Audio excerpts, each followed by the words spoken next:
Привет, друзья! Мы сервис, специализирующийся на ремонте корейских автомобилей. Предлагаем вам за небольшую цену пройти диагностику ваших двигателей, если вас волнует вопрос задиров, стуков в двигателе. Это двигатели G4 KD, G4 NA, FC и все остальные корейские двигатели. То есть диагностика двигателя полностью мы производим, да, и эндоскопию. То есть в дальнейшем, естественно, мы капиталим, зайдите на наш канал, все увидите, мы капиталим, ремонтируем полностью все двигатели и также все автомобили. Пользуемся профессиональным оборудованием, в данном случае сейчас показываю вам J-Probe, эндоскоп NT, который. Спасибо за внимание. Приехал к нам автомобильчик с Московской области, ну, номера московские, регион. Вот. И про машину все узнаю. Позвоню, сейчас просто только пришел, машинка приехала вчера, оставлена была на ночь.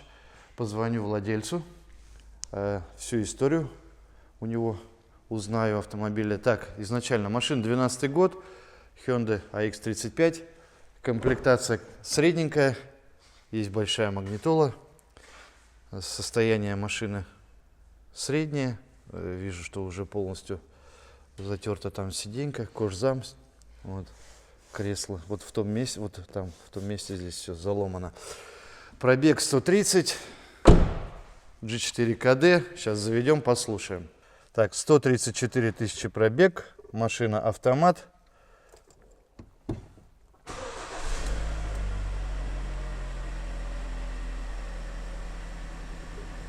Так. О, застрекотало, слышу. Передний привод. Состояние машины хорошее. Есть небольшие какие-то вмятинки по кузову, но в целом неплохо. Ну, пока никаких признаков не слышу. Владелец говорил, что стучал автомобиль на горячую. И вот уже последнее время стучал на холодную. Ну и, соответственно, на горячую тоже. Вот. Это Саша вчера он говорил. Сейчас машинка поуспокоится, попрогреется, и уже будет слышно цоканье или не цоканье. Ну, в принципе, прошло минуты 3-4. Я не слышу, чтобы цокал. Ну, вот здесь вот, если послушать, цоканье есть какое-то. Ну, шумно работает, что-то там гудит, ролик какой-то похоже. Вот, возможно, волновал масложор, позвоню, узнаю. Ну, вот сейчас вот слышно, что начинает, вот он прогревается, обороты падает, и уже начинает цокать. Когда обычное действие владельца корейского кроссовера. Купили машину на вторичном рынке, проездили чуть-чуть, машина застучала. Бегом в интернет узнавать, что происходит. Естественно, нужно сразу поменять цепь. Это цепь гремит, то есть автосервисмены сразу же разводят на цепь. Потом, что же нужно сделать? Удалить катализаторы срочно нужно, потому что у всех корейцев катализаторы плохие.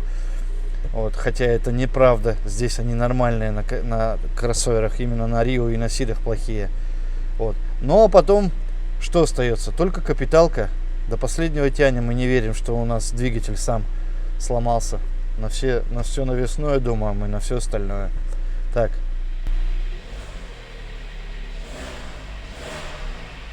Вот звенит. Слышно очень хорошо. Ох, как звенит. Ну, походу, при наборе газа и при отпускании газа вот как раз и происходит звон. Все, вот он сейчас зазвенел, прогрелся. Ну что, процесс пошел. Саша уже взял инструмент и начал. Привет. Привет. Рассказываю про автомобиль. Созвонился с владельцем. Владелец спит еще утро, потому что в час ночи только приехал вчера с Ярославля. В общем, машина с Московской области, как я понял. Я сильно не уточнил, да, я уже повторяюсь, что с области. Второй владелец. Купил почти 2 года назад, весной 2019 года, автомобиль у женщины, которой было лет 50, ездила женщина. В документах, в общем, женщина. На пробеге 86 тысяч. Так как сейчас 136, ну, можно сделать вывод, что наездил, в общем, 50 тысяч за эти 2 года. По скручиванию пробега есть сомнения, конечно, возможно скручено, возможно нет. Вторичные какие-то там признаки, вроде говорят, что скручено, вроде говорят, что нормально. Все так двояко. Купил, когда автомобиль, машина не стучала, двигатель не стучал. Стучать начал вот буквально вот за этот год, он говорит, особенно после морозов. Особенно на горячую стучит, когда газ даешь. Расход масла небольшой. То есть от замены до замены это где-то 8 тысяч расход масла, литр. Вот. Заливал 30-ку. Название масла не спросил, но в общем 30-ку. Ликви-моли, да, вроде висит, да? А, нет, мобил. Мобил, да? А пробег? Пробег 128, да, я вижу? А, нет, 130, и 130 там это замена, наверное, да? 138 замена. Ну, значит, мобил, да? Вот. Все понятно. Так, что еще, какая информация? Машина нравится, вторая машина такая в семье. Первая машина у них дизель такая же, на переднем приводе 136 лошадей, АХ-35. По динамике, говорит, конечно, дизель просто в разы лучше. Сейчас единственное, что не нравится в этом автомобиле, это динамика. Он говорит, был до этого Ford Focus. Ford Focus 1 или 2-литровый, не знаю, ну, в общем, Ford Focus ехал намного лучше. Или 1.6 у него был, да, 1.6. Ну, надо понимать, что это как бы машина экологически задушена, да, и обороты у нее, то есть динамика у нее момент самый уже выше, поэтому надо прошивать машину в этом случае. И тогда динамика улучшится. В принципе, все. Ничего не опустил. Да, машину искал специально, чтобы был передний привод, потому что для Москвы вполне хватает этого, как он сказал. Ну, это у нас периферия. Нам сейчас не чистят дороги всю зиму, поэтому нам без полного привода как бы, да, плохо. Лучше с полным. Дополнение. Катализатор на месте. Дополнительно здесь будут устанавливаться масляные форсунки и теплообменник от Kia Sorento. Тут вопрос прозвучал, что за теплообменник? Это, ну, многие просто, кто-то подписался, даже не в курсе и не знают. Ничего тут в этом удивительного нет. Люди не все обязаны знать, ну, вот эту техническую часть, да. Теплообменник мы ставим от следующего двигателя, который G4KE, от Kia Sorento и от Santa Fe, от бензинового двигателя. Там устанавливается именно теплообменник. Вот. И он как бы завязан с масляной системой и системой охлаждения. Вот. То есть как бы там стабильная температура масла все время держится из-за того, что магистраль проходит антифриза по этому теплообменнику. То есть для этого мотора, перегруженного сверху, вот, это не помешает ни в коем случае. Поэтому многие ставят, это выходит в районе там плюс-минус 10 тысяч дополнительно к капитальному ремонту. Ну, поэтому лучше перестраховаться. Маслица сливаем. В коробке масло заменил с фильтром владелец, поэтому коробку мы не трогаем. Саш, что происходит? Мы вроде собрались двигатель капиталить. Да, заказчик что-то жаловался, что у него греется колеса и плохо она катится. На самом деле видно, что перегрев был, красные диски. Ну-ка покажи, как они красные. Вот они покраснели. Ну-ка, отвертку убери. Ага. Это, то есть это не ржавчина, да? Или это ржавчина, но она покраснела, из-за покраснения. Сейчас и в углу, выяснить. Да, вот тут вот. Ну, да, и в углу тоже. Сейчас надо выяснить. Но он говорит, я остановился, я даже ожегся, говорит, палец ожег. Да. Трогал. Из-за чего? Ну вот по всей видимости, колодку здесь вот в скобе закусило. Это из-за направляющих болтов, Сань? Да. Или в самой колодке, скоба? Я думаю, что это просто в скобе грязь скопилась. Когда колодки меняют, не чистят. Сейчас мы его выбьем, почистим, посмотрим. Что. Я думаю, что ничего страшного. Я думал, что суппорт заржавел внутри поршень. Ну нет, он хороший. А делаем мы обслужим тормоза. Ну. Да. А делаем это из-за того, что мало ли что-то нужно будет заказать, чтобы вовремя все пришло. Чтобы потом не ждать из-за одних тормозов. Сейчас я покажу, как по-разному износились колодки.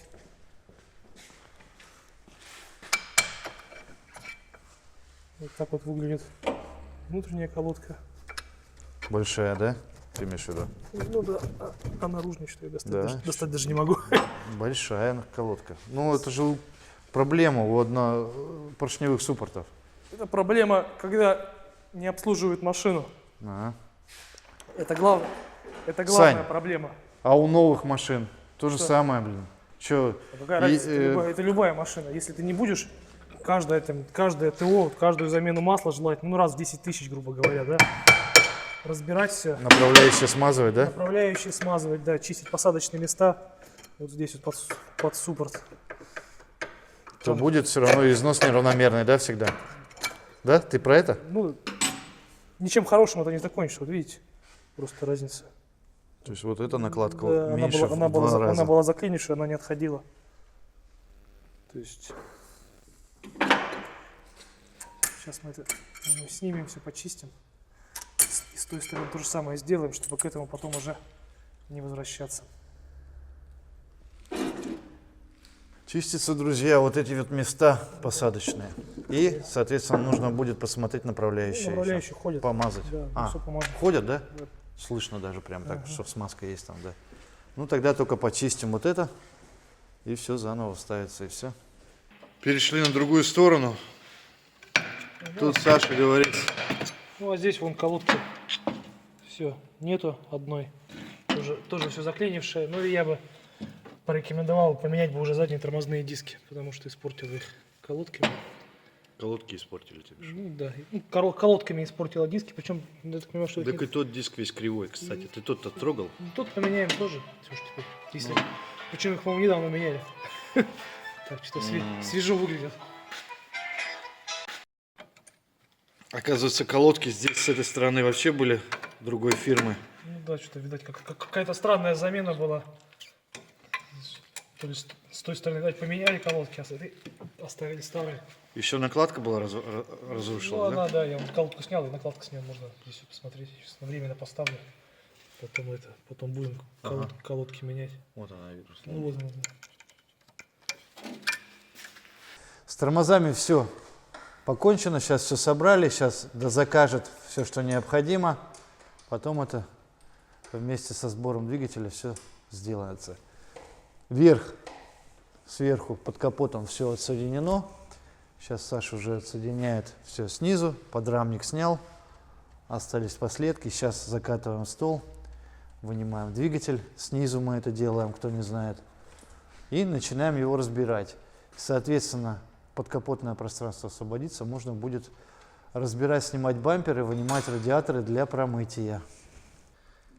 Катализатор проверили, присутствует углубление ямы. Ну, такой вот он уже похоженный, видно, да? Чуть-чуть точки вот снизу грязные. Так, фокус. И где, Саш, яма-то? Вот сейчас вот... Ага, ну сейчас вот просто не чувствуется вот это. На видео-то не видно. Ага, вот прямо чувствуется яма. Что делать будешь? С клиентом согласуем, посмотрим. С клиентом соглашуем, посмотрим. Двигатель на столе. Саш, давай ролики, пока ты свободен. Помпу.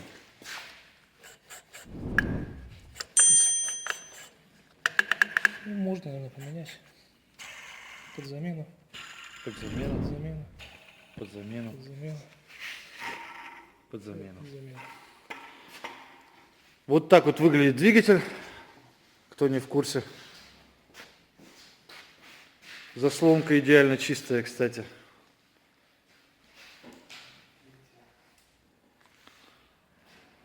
Бампер снят. Вот, оказывается, эти ходовые огни здесь не настоящие. Это уже блок полностью с противотуманками куплен отдельно. Похоже. Сейчас разбираем радиатор, вытаскиваем и моем. Навесное все снято. Клапанная крышка снята. Че, как тут все? Нормально все пока? Да, зазоры прекрасные вообще. Зазоры померил? Да. Зазор очень хороший. Ага, ну потом заметь, сколько вышел этот натяжитель, ладно? Радиаторы помыты, подкапотное пространство помыто по возможности все. Мороз минус 8, минус 9 на улице. Ничего не замерзло. Собираю все. Саша здесь все подготовил уже. Стаканчики регулировочные в табличку все внес, чтобы ничего не потерять. Сейчас откручиваем голову, смотрим состояние цилиндропоршневой группы, потом откручиваем коробку, переворачиваем блок, снимаем поддон, нижнюю плиту и вытаскиваем поршни. Поехали. Снимаем ГБЦ.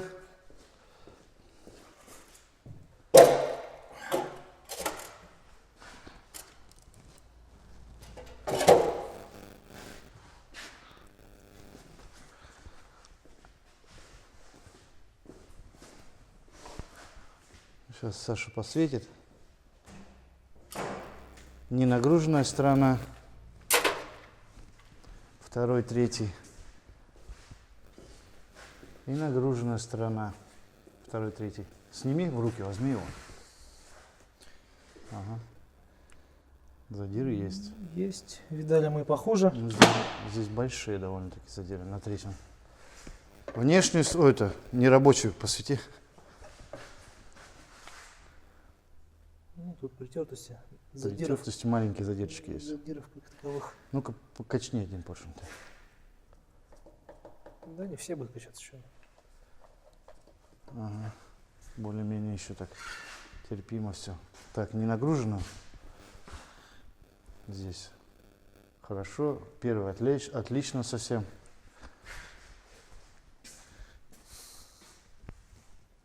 Первый отлично, да? Да, четвертый. Ну, вот третий здесь больше всего задран. Ага, четвертый так слабенько. Третий больше всех. Пошатай третий-то как раз. Наверное, болтается как этот. Скорее всего. Ага, так и есть. Ну, они все так болтаются. Угу. Вот как-то так. Значит, что там по жору масла? По жиру масла, не помню, что-то у меня болтик один плохо выкручивался, и как будто там резьба не это. Погромче говори. Я говорю, болтик один плохо выкручивался. Угу. По-моему, там резьбу потянуло. Ты имеешь в ГБЦ, да? Да. Не в ГБЦ, а в блоке. Ну, в блоке. Поставим мы, наверное, сюда футорку, чтобы не это. Угу. Чтобы не Наверняка, чтобы, да, быть Да. уверенным. Все, разбираем дальше. Ну что, морду собрали. Все отлично, все помыто. Саша нижнюю плиту с поддоном и с масляным, ой, с этим, с насосом с масляным снял. Как вкладыши, Саш? В хорошем состоянии все. Саш, в каком состоянии коленчатый вал? Коленчатый вал очень хорошее состояние. Все, собственно, как обычно. Вкладыши? Вкладыши тоже в целом хорошие, но мы их все равно поменяем. Что. Я уже думаю, на таких спичках экономить не стоит. В спичках? Да, ну, при общем объеме ремонте там 4000 на вкладыше, оно вообще роли не играет. Давай поршни. Достаем поршни. Достаем поршни. Достаем первый поршень. Выключай печку. Вытри. Первый не меняем, вставляем обратно. Обычно. Кольца только поменяем и все. Да, кольца залегшие. Кольца поменяем. Можно раскоксовать. Не занимайтесь фигней, не раскоксовывайте. Все машины после раскоксовки все равно к Сане приезжают на капиталку. Это второй. Второй. Кольца. А кольца, я думаю, что у всех будут залегшие. Угу. Такой мотор не самый чистый, но не самый грязный на самом деле.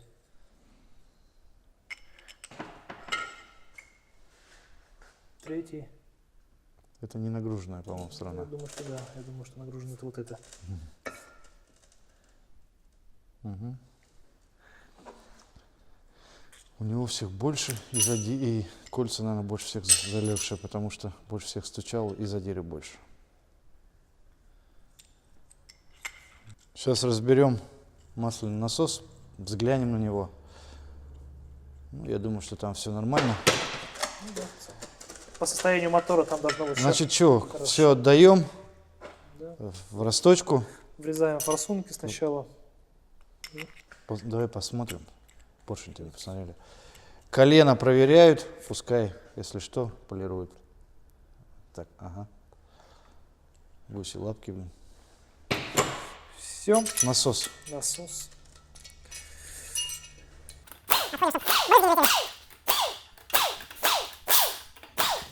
Сань, звук не записался. Поршень вставляй назад. Шучу. Сделаешь. Шучу, собирай полностью двигатель. Ничего не записалось. Да. Сейчас, если Перед тем, как отдадим в ремонт, в ремонт блок, нужно отвести сварщику, наварить аргоном площадки под форсуночки. То есть они здесь маленечко не такие, их надо чуть-чуть под другим углом сделать. После того, как площадки наварятся, Ну, в общем, нужно будет состояние. подготовить все. Так, ну что? Да, все хорошее. Ага. Шестерня хорошая.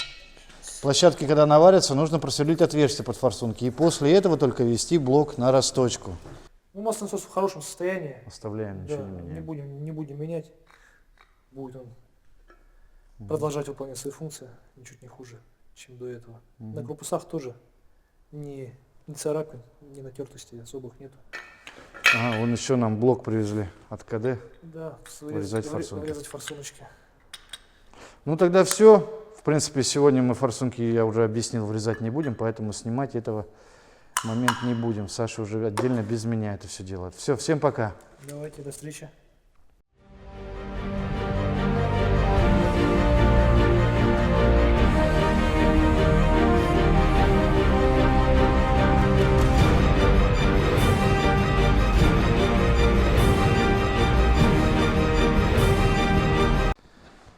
Всем привет, снова мы. Привезли все, расточили. Головка, смотрите, вся ухоженная. Здесь в блоке шпильку пришлось восстанавливать, не шпильку, а эту резьбу в блоке в самом. Расточили в ремонтный размер, все помыли. Вот у нас все помытые детали стоят. Колено у нас отполировано. Поршни TP, кольца. Саш, какие? РПН. RPN. Япония. Сань, привет. Привет, привет. Все запчасти подготовлены. Форсунки внедрены. Еще раз покажу. Вот. Форсунки Саша без меня делает, потому что это работа не разовая. Тут сначала надо одно сделать, потом отвести, другое сделать, потом расточить, и уже чистовая работа. Поэтому не могу я каждый раз присутствовать на всех этапах. Вот. Как-то мы снимали уже этот процесс. Здесь заглушки, да? Да, Простые, здесь не уворачивающиеся. выворачивающиеся. С головкой ничего проблем не было? Нет, с головкой все нормально. Поменяли маслосъемные колпачки и шлифанули плоскость.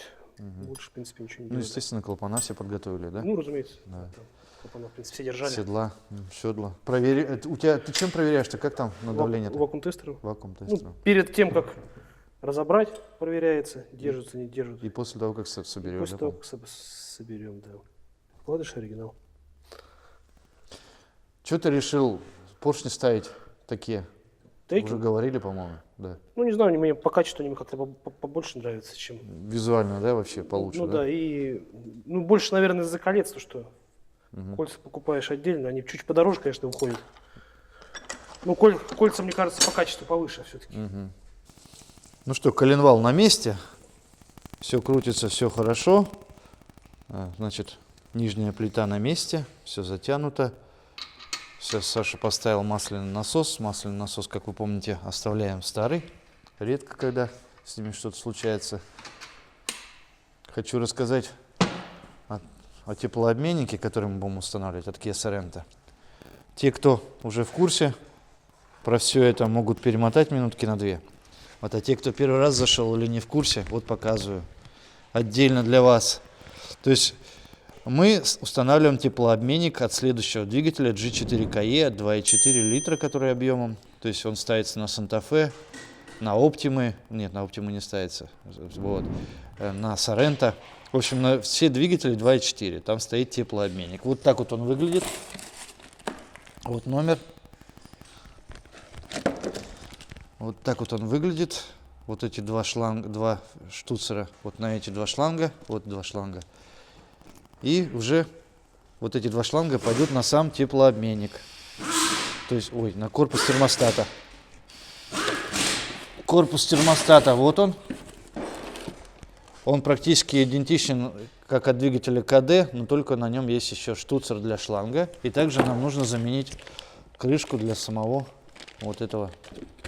Вот там тоже есть штуцер. Вот он, штуцер для вот этих шлангов.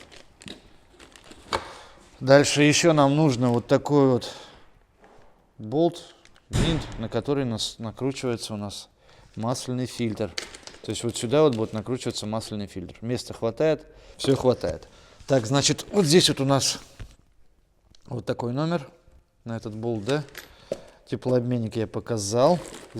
Корпус термостата. Вот номер. Крышка термостата. Вот она. И шланги, которые идут от теплообменника к термостату, к корпусу термостата. В принципе, все. Когда все соберем, покажу еще раз, как все на месте выглядит. Коробка на месте.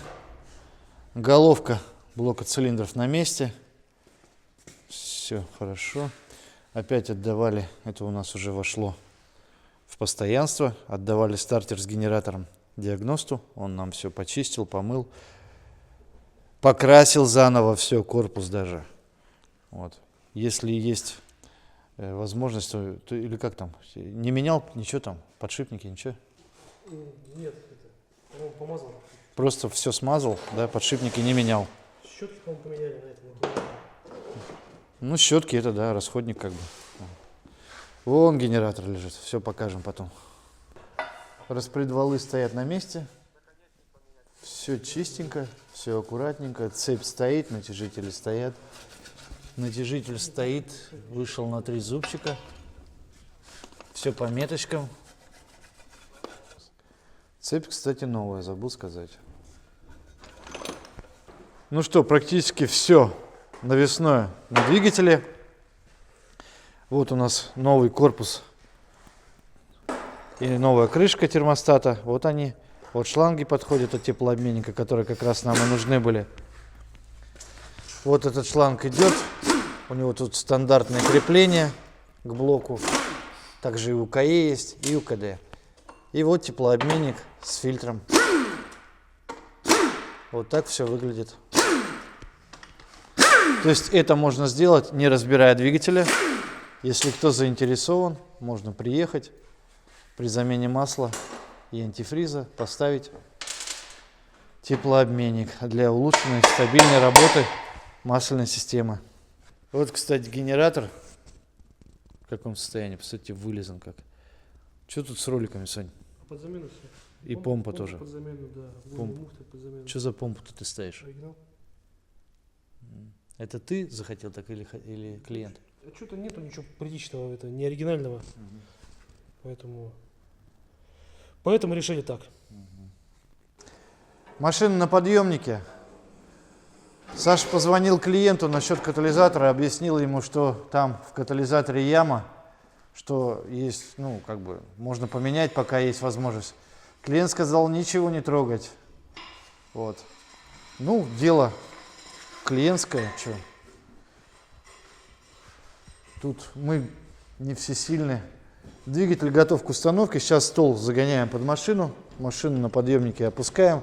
Подъем, это только подрамник снять надо. И все, крепим двигатель. Ну что, вверх-вниз собраны. Сейчас Саша ставит подрамник, колеса. Начинаем заливать технические жидкости и запускать двигатель. Завтра Саша будет заниматься задней подвеской. Пилить, резать, менять сайлентблоки, менять тормозные диски и колодки. Как вы помните, колодки развалились с той стороны, поэтому менять все равно их надо. Ну что, друзья, все на месте. Машина на колесах. Аккумулятор подсоединен. Саша заливает уже масло. Масло обкаточное. Сейчас заведем на нем, промоем двигатель. Он нагреется и сольем. Потом нальем, уже зальем постоянное. Постоянно мы заливаем матюль 5В40. 6100, которая. Универсальное масло, которое подходит по всем регламентам к этому двигателю, кто бы чего ни говорил. В общем, нормальное масло. Ездит на нем, все хорошо. На этом масле матюль, который клиент уже проедет 1000 километров, обкатает двигатель, 1000 или 1500, и потом уже будет заливать какое ему душе угодно. Саш садится. Саш, ты постелил накидку-то? Обязательно. Вот она, видите? Вот она. Кто не верит. Ну что, запускаем? Запускаем? Давай.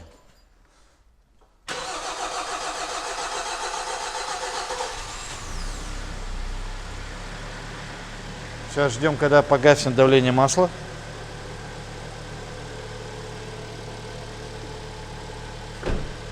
Погасло? Да. Еще стартер крутил, погасло.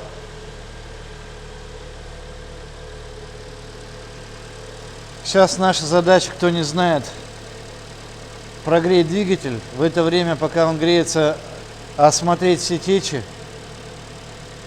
все лишние звуки услышать, мало ли что. Вот. И потом слить масло, которое вот промывочное мы залили.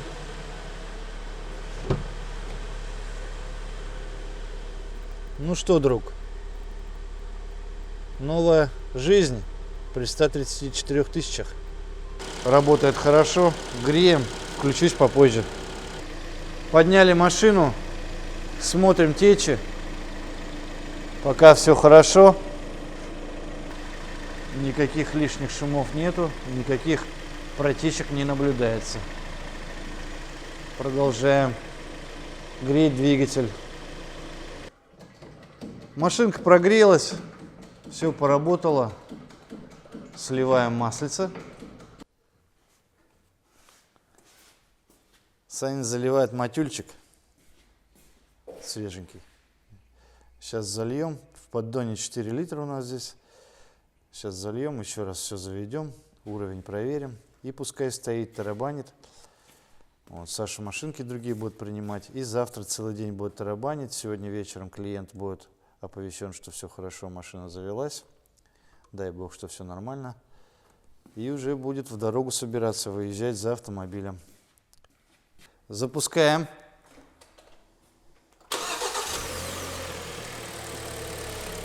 Сань, давай фары проверим. Что-то ходовые-то не горят. Противотуманки горят, ближний горит. Дальний. Ага. Поворот, поворот. А эти ходовые не горят.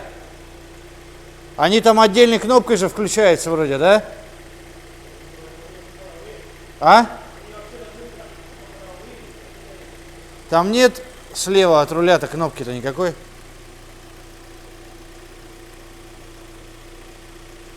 Ну ладно, сейчас разберемся. В общем, греем двигатель до включения вентилятора.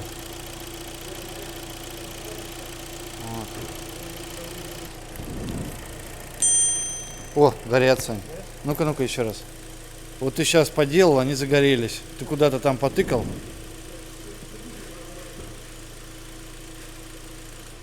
А?